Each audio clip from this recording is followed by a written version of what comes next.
Os artrópodes formam um grupo de animais extremamente diversos. Então aqui a gente vai explanar basicamente as principais características de alguns desses grupos internos, como os crustáceos, os aracnídeos, os insetos e os miriápodos. A gente vai dar início então falando das principais características gerais desse grupo de artrópodes. A primeira característica que a gente vai falar é a presença de um exoesqueleto rígido. Todos os artrópodes vão possuir então um exoesqueleto, que é um esqueleto externo. Ele não é constituído de cálcio, tá? Então a gente não está falando de um esqueleto constituído por ossos. Esse exoesqueleto ele vai ser constituído por quitina. Esse revestimento externo, ele vai ter principalmente 3 funções. A primeira dela é a sustentação do corpo, vai oferecer proteção contra choques mecânicos, ou seja, contra impacto, e também vai proteger contra a perda excessiva de água por evaporação. Esse exoesqueleto também vai ser muito importante no movimento do animal. Internamente, a gente vai encontrar a associação de músculos que vão se prender a esse exoesqueleto quitinoso. Outra característica importante do filo artrópoda é a presença de apêndices articulados. O que é um apêndice? É uma estrutura que pode ser ativamente movimentada. Então, esse animal ele tem controle sobre aquela estrutura. Então, quais são esses apêndices no filo artrópoda? Eles são as pernas, as asas, as antenas, os pedipalpos, as peças bucais, tá bom? Nem todos os grupos dentro do filo artrópoda apresentam todas essas estruturas que eu falei. Então, por exemplo, insetos possuem antenas e asas.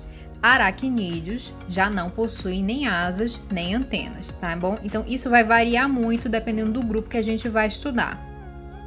A gente acabou de falar que o exoesqueleto desses animais é muito rígido. Então, para esse animal conseguir crescer, para os artrópodes conseguirem crescer, eles vão passar por um processo chamado de muda ou equidise. Todos os artrópodes fazem esse processo de muda, independente se ele é um inseto terrestre, como por exemplo uma formiga, ou se ele é um animal aquático, como um camarão, tá? Inseto, camarão, escorpião, aranhas, todos são artrópodes e todos fazem esse processo de muda.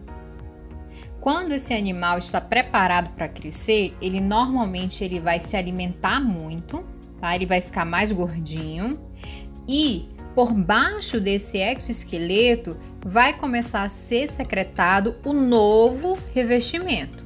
Só que ele ainda vai ser muito flexível e ele precisa que esse exoesqueleto velho seja descartado para que esse animal se expanda dentro desse exoesqueleto novo e cresça ali dentro, tá? Então esse animal ele tem um período muito curto de expansão, de crescimento interno na hora dessa troca, tá? E o que é interessante é que a maioria desses animais, quando eles estão na fase de endurecimento desse novo revestimento, eles ficam extremamente vulneráveis, tá? Então eles normalmente procuram um abrigo, eles ficam parados em algum lugar até que esse revestimento fique rígido e aí que ele começa a voltar a se movimentar, a caçar. Outra coisa importante é que durante esse processo de muda, esse animal ele pode passar por profundas modificações na forma do corpo, por exemplo. Então, a gente pode observar que uma larva pode acabar passando para o processo de se tornar um animal completo e adulto via muda. Isso acontece, por exemplo, com a borboleta. A gente tem a lagarta, o casulo dela, né, quando ela faz o encapsulamento, e dali a gente tem a saída da borboleta completa, tá bom? Outra coisa interessante é que alguns desses animais que por algum motivo ou outro acabaram perdendo um apêndice, como por exemplo uma perna, essa perna pode ser regenerada, né, a partir de uma muda. Esse processo de regeneração, ele não é tão comum assim no filo artrópoda, mas ele pode acontecer. Então, por exemplo, uma aranha que acabou perdendo uma perna, ela pode fazer uma muda e essa perna pode voltar a se desenvolver. Dentro do filo artrópoda, a gente vai ter uma variação muito grande de tamanho, tá? Então, quando a gente fala em variação de tamanho, a gente tem que pensar sempre no maior e no menor animal adulto já medido. E além disso, dentro do próprio ciclo de vida daquele artrópoda, ele pode também ter uma variação muito grande de tamanho, tá? Então, normalmente, os jovens são menores e os adultos têm um tamanho corporal maior. Então, por exemplo, aqui a gente tem um exemplo de uma aranha ainda muito jovem, uma caranguejeira bem grande, já adulta, essa é uma fêmea, por exemplo. E dentro dos mesmos grupos de animais, como por exemplo os crustáceos, a gente vai ter espécies que vão variar muito de tamanho entre si. Então a maioria das pessoas conhece aquele caranguejo, aquele siri, que são do tamanho de uma mão. Aqui a gente tem, por exemplo, esse caranguejo rei, que é enorme. Aqui a gente tem outras características gerais de todos os artrópodes. A primeira dessas características é a presença de simetria bilateral. O que é simetria bilateral? Quando a gente passa um corte ao longo do corpo desses animais, a gente consegue duas metades iguais. Eles também são triploblásticos, significa que eles apresentam o endoderma, o mesoderma e o ectoderma. O corpo é segmentado, significa que a gente consegue observar regiões diferenciadas no corpo. Então, a gente olhando um artrópode, a gente consegue ver a cabeça, o tronco, o abdômen. O sistema circulatório é aberto, significa que o sangue desses animais não vai correr dentro de vasos sanguíneos, tá? Vai ficar disperso no corpo desses animais. E esse sangue vai entrar em lacunas presentes nos órgãos. Por isso que é um sistema circulatório também dito lacunar. O trato digestivo é completo e significa que todos vão possuir a boca e o ânus. E o sistema nervoso é do tipo ganglionar. Isso significa que vai ter a formação de gânglios cerebrais mais desenvolvidos na região anterior, ou seja, na região da cabeça, e normalmente todos esses animais vão ter órgãos sensoriais, estruturas sensoriais, tá? Além disso, esse sistema nervoso ele é ventral, então ele não vai passar por cima do corpo desse animal, ele vai estar passando pelo ventre, então ele vai percorrer a parte de baixo desse animal. Entrando agora nos grupos do filo artrópoda, a gente vai falar sobre os subfilos, tá? Então, dentro de artrópoda, a gente pode reunir todos esses animais em 5 subfilos. O subfilo Trilobitomorpha, Cheliceriformes, crustácea, hexápoda e miriápoda. Eu vou falar rapidamente de cada um deles. Em Trilobitomorpha, eu vou falar de um grupo já extinto, é um grupo ancestral de todos os outros artrópodes. Nos Cheliceriformes eu vou falar das aranhas do mar e dos aracnídeos, tá? A aranha do mar, ela não é um aracnídeo, mas é um grupo muito próximo. Nos crustácea, eu vou falar dos crustáceos, caranguejos, camarões. Em hexápoda, a gente vai encontrar os insetos. E dentro de miriápoda, a gente encontra a lacraia, o piolho de cobra. Começando por Trilobitomorpha, eu vou falar dos trilobitas. Os trilobitas foram um grupo marinho que existiu. Hoje é um grupo completamente extinto, então a gente só tem o registro de fósseis, que é o que a gente vai observar nas imagens. Era um grupo que muito pequeno, né, com tamanho variando de 2 a 67 centímetros, já possuía o exoesqueleto quitinoso e articulado, que é uma das características que a gente viu do Filoartrópoda, e esse animal tinha o corpo dividido em 3 partes. A gente consegue observar ali na porção anterior em rosa o céfalo, que onde estavam as principais estruturas centrais nervosas. Em amarelo, o tórax. A gente consegue ver ali várias articulações no corpo desse animal. E por último, onde a gente encontra a porção do ânus, em azul, é chamado de pigídeo. Dentro desse grupo tinha uma variação muito interessante de tamanho e de algumas estruturas mais afiladas, como a presença de uma cauda, como a gente pode observar nesse outro fóssil. Então aqui é só para mostrar um pouco da diversidade dos registros fósseis, de grupos ancestrais dos animais viventes hoje. E aqui a gente já parte então para o subfilo Cheliceriformes, tá? Dentro desse subfilo eu vou falar de Pycnogônida e de Chelicerata. Em Pycnogônida a gente encontra os animais que são chamados de pycnogônidos. Vulgarmente, por se assemelharem a aranhas, eles são chamados de aranhas do mar. Todos esses pycnogônidos, eles são animais marinhos, certo? Existem aproximadamente 1.300 espécies. Eles são mais facilmente encontrados na Austrália, na Nova Zelândia, na costa pacífica dos Estados Unidos, Mediterrâneo. E eles não possuem nenhuma importância médica em si, então não tem veneno, eles não causam nenhum tipo de acidente ao ser humano. Saindo então de Pycnogônida e entrando em Chelicerata, a gente vai falar de 2 grupos dentro de Chelicerata. A gente vai falar de Merostomata e de Arachnida. Dentro de Merostomata, a gente vai encontrar o conhecido caranguejo ferradura.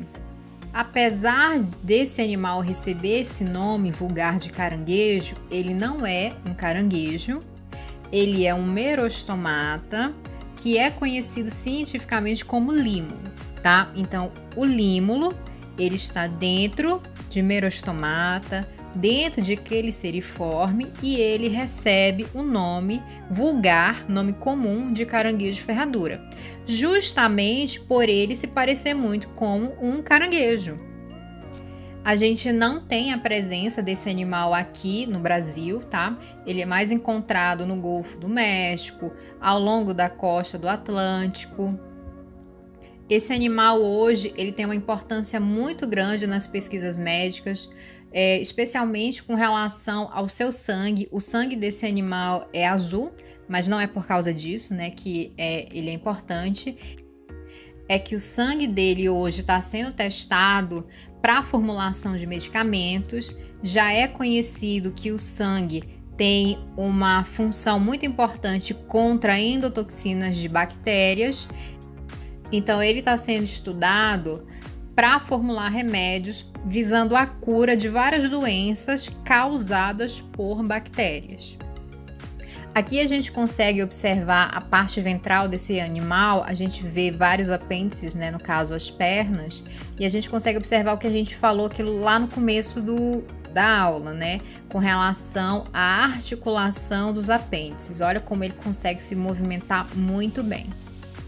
Então a gente falou de Merostomata, que é um grupo menos conhecido da gente, e aí sim a gente vai falar sobre a classe Arachnida. Dentro então de Arachnida, a gente vai encontrar os aracnídeos. Quando a gente pensa em aracnídeo, a gente normalmente lembra de 3 principais representantes: as aranhas, os escorpiões, e algumas pessoas ainda lembram dos carrapatos e dos ácaros. Na verdade, são 11 tipos de animais que são considerados aracnídeos. Na biologia, a gente não fala tipo, né? A gente chama de ordem. Então, são 11 ordens que compõem a classe arachnida. Então existem 11 ordens de aracnídeos. Eu vou falar muito sobre a ordem das aranhas, dos escorpiões, um pouco mais de ácaros e carrapatos, e as outras ordens que são menos conhecidas eu vou passar bem rapidamente, só para a gente ter um conhecimento de como é um pouco da biologia e especialmente da forma desses animais, como é que a gente identifica esses outros animais. Para a gente saber então o nome de todas as 11 ordens, a gente tem a ordem Arani, a ordem Scorpione, ordem Amblypyge, ordem Schizomyida, ordem Uropyge, ordem Riccinulae, ordem Palpígrade, ordem Pseudoscorpiones, ordem Opiliones, ordem Solífuga e ordem Ácari. Porém, antes de entrar em cada uma delas, é importante a gente saber o que é que faz um aracnídeo ser um aracnídeo. Uma das formas mais simples da gente nunca mais confundir um aracnídeo com outro animal é comparar ele com um inseto. A maioria das pessoas acham que aranhas, escorpiões, carrapatos são insetos, mas isso é errado, tá? Então são duas coisas diferentes. Aracnídeo é uma coisa, inseto é outra. Aqui a gente consegue observar então duas figuras. De um lado a gente tem uma aranha e do outro lado a gente tem um gafanhoto. Olhando rapidamente, a gente consegue observar que aracnídeo não possui asa e os insetos possuem asa. Outra coisa, olhando na porção da cabeça, a gente consegue observar que inseto possui antena e, no caso dos aracnídeos, eles não vão possuir antena, mas eles vão possuir uma estrutura chamada de pedipalpo, que é essas duas estruturas em amarelo que parecem pernas e parecem antenas, tá? Mas eles são pedipalpos. Os aracnídeos vão usar esse pedipalpo tanto para a função sensorial ou como uma forma de predação, tá? A gente vai ver isso mais para frente. Vou falar um pouco mais sobre pedipalpo mais para frente. Outra coisa é com relação ao número de pernas. Aracnídeos vão possuir sempre 8 pernas, ou seja, 4 pares de pernas. E os insetos vão sempre possuir 6 pernas, ou seja, 3 pares de pernas. Outra coisa importante é que a gente não chama as pernas desses animais de patas, tá? Pata a gente usa para mamífero, então a gente está falando de pernas. Além disso, o corpo dos aracnídeos vai ser dividido só em 2 porções. A gente vai ter a porção da cabeça e a porção do abdômen. Então, olhando aqui no aracnídeo, a gente está vendo toda essa porção vermelha, onde estão as pernas, é a cabeça. Os aracnídeos vão possuir a cabeça e o tórax fundidos. Então a gente não vai conseguir ver a cabeça e o tórax. A gente vai ver essas duas estruturas juntas, fundidas. Então a gente chama isso de cefalotórax. E ali em azul a gente vê o abdômen dos aracnídeos. Então, aracnídeo vai apresentar cefalotórax e abdômen. Já nos insetos, a gente vai ter o tórax bem definido. Então, a gente vai ter ali na porção amarela a cabeça, a gente consegue inclusive observar os olhos, o tórax em azul, onde a gente também encontra as pernas e as asas, e em verde a gente encontra o abdômen. Então, como é que a gente reconhece um aracnídeo? O corpo vai estar sempre dividido em 2. Olhando a figura, a gente consegue ver em vermelho o cefalotórax, que também pode ser chamado de prossoma, e em verde o abdômen, que a gente também pode chamar de opistossoma. A gente não vai encontrar antena e nem asa. São sempre 4 pares de pernas, mais um par de pedipalpos. Só para ilustrar então a diversidade corporal de aracnídeos desde já, a gente tem aqui então a ilustração de uma aranha e a foto de um escorpião, a gente consegue ver muito claramente uma variação corporal, tá bom? E preste atenção nos pedipalpos. Quando a gente olha a aranha, logo do lado do primeiro par de pernas, a gente consegue ver duas estruturas ali que também se parecem pernas, só que bem pequenininhas, que eu disse antes que algumas pessoas acham que são as antenas das aranhas, mas na verdade não são, são os pedipalpos. A gente consegue observar esse mesmo pedipalpo no escorpião. Olha ali aquelas garras que a gente consegue observar. Aquelas garras também são pedipalpos. Só que os escorpiões apresentam os pedipalpos na forma de garras. Então, cada representante dos aracnídeos que a gente vai estudar, cada ordem vai ter uma variação corporal diferente que vai permitir com que a gente consiga identificar aquela ordem em comparação com a outra. E outra estrutura que todos esses animais vão apresentar, ele está localizado também do lado dos pedipalpos. Então a gente vai ter as pernas, os pedipalpos e logo na frente do cefalotórax desses animais, a gente vai encontrar também um par de outras estruturas importantíssimas. Essas estruturas são as quelíceras. Então todos os aracnídeos vão possuir duas quelíceras, ou seja, um par de quelíceras. E elas são estruturas articuladas, ou seja, elas conseguem se movimentar e elas vão apresentar uma função importante na alimentação. Aqui a gente consegue observar as quelíceras das aranhas, que têm o formato de agulha, e as quelíceras dos escorpiões, que têm formato também de pinça.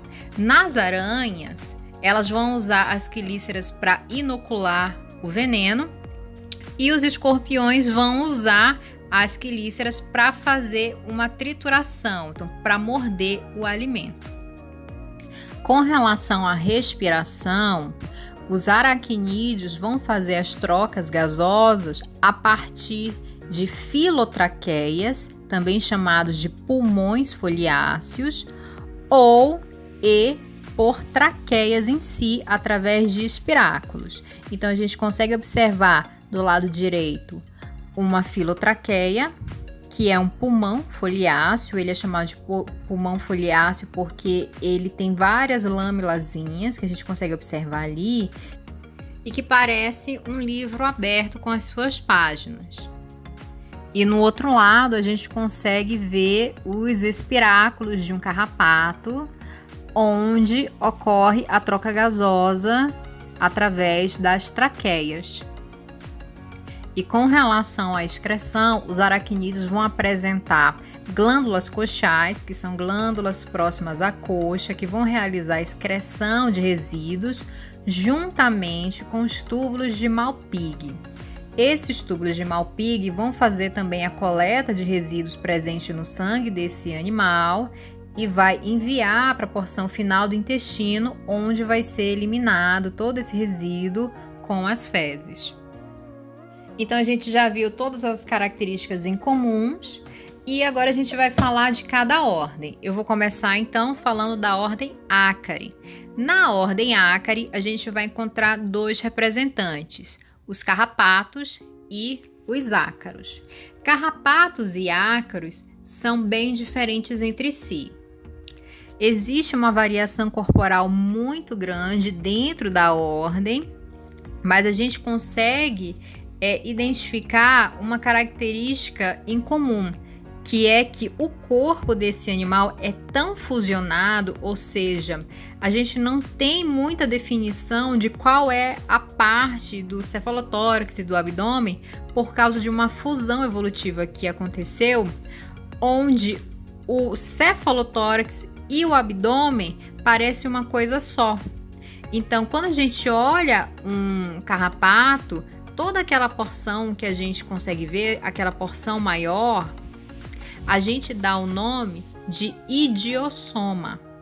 E apenas a parte das peças bucais que fica à frente dessa porção maior é que a gente chama de gnatossoma.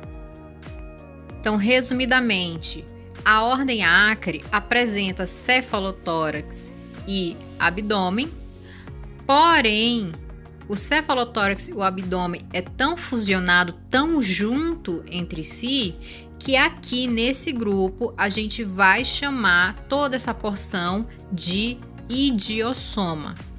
E na frente desse idiossoma, a gente vai encontrar as peças bucais, e esse conjunto de peças bucais é que a gente chama de gnatossoma. Nessa foto em preto e branco, a gente tem uma ultraestrutura do aparelho bucal desse animal. A gente consegue ver então a presença de uma bainha envolvendo o que a gente chama de estilete. É esse estilete que os carrapatos vão utilizar para cortar a pele dos outros animais para fazer a sucção do sangue. Aqui a gente consegue ver na porção bem central esse estilete pronto para penetrar a pele do animal. As duas estruturas do lado são os pedipalpos e as demais estruturas são as pernas.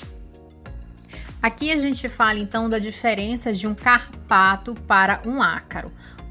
Dentro da ordem Acre, os ácaros são microscópicos ou semimicroscópicos, e eles normalmente vão parasitar a pele humana e de outros animais, como é o caso, por exemplo, do bicho da sarna ou do ácaro da sarna, que é o que a gente conhece como causador da sarna. Então, a sarna é causada por um ácaro que é microscópico.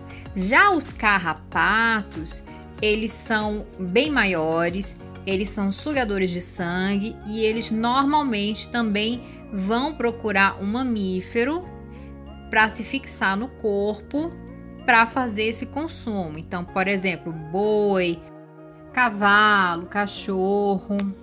Então, os ácaros, eles não vão se alimentar de sangue, mas eles vão se alimentar das células mortas. Já os carrapatos, eles vão fazer ingestão de sangue. Outra característica é que os ácaros, eles têm um corpo mole, como a gente consegue observar aqui nessa figura.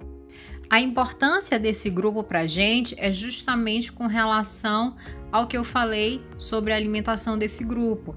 Esse é um grupo que se alimenta ou do nosso sangue ou das nossas células. Os carrapatos em si podem ser vetores de patógenos e podem causar doenças como a febre maculosa.